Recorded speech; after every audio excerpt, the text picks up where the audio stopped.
Alors que la situation au Proche-Orient s'embrase, France 5 bouleverse ses programmes pour une soirée spéciale ce lundi 16 octobre. Depuis samedi au petit matin, l'État d'Israël fait face à une vaste opération lancée par le Hamas, une organisation considérée comme terroriste par de nombreux pays, dont la France.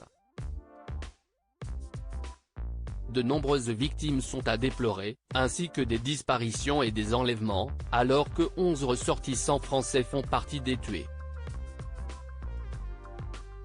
Des jours chaotiques qui ont plongé le monde entier dans la torpeur et qui font la une des médias depuis le début du drame, obligeant certaines chaînes à bouleverser leur programme. Sur le front déprogrammé au profit d'une émission spéciale sur l'attaque du Hamas sur l'Israël CIST, le cas de France 5 qui vient d'annoncer la déprogrammation de Sur le front, le magazine écologique présenté par Hugo Clément, et qui devait notamment s'intéresser aux orages et aux inondations, liées notamment au dérèglement climatique. En lieu et place de cette soirée, la chaîne du groupe audiovisuel public va proposer un numéro spécial ce lundi 16 octobre de C'est dans l'air, le magazine politique présenté par Caroline Roux. La journaliste avait déjà profité d'un numéro de l'événement, son émission politique sur France 2, avec le président ukrainien, pour brièvement l'interpeller sur le sujet. Autour d'elle, de nombreux invités.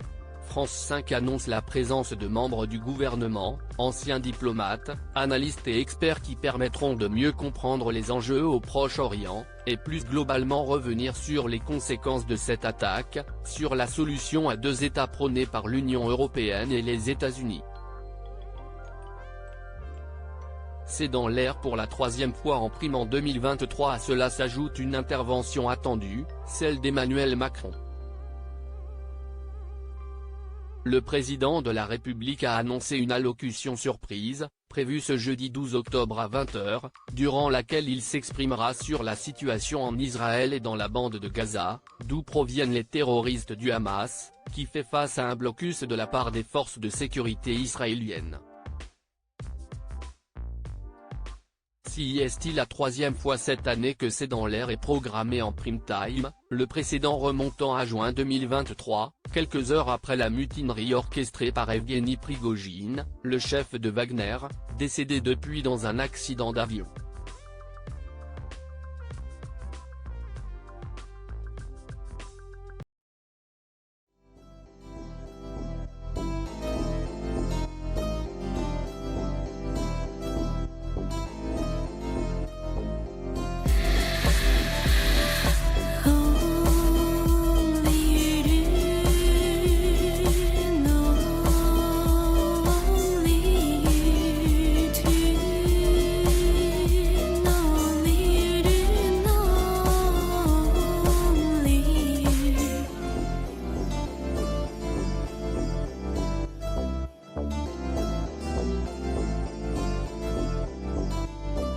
To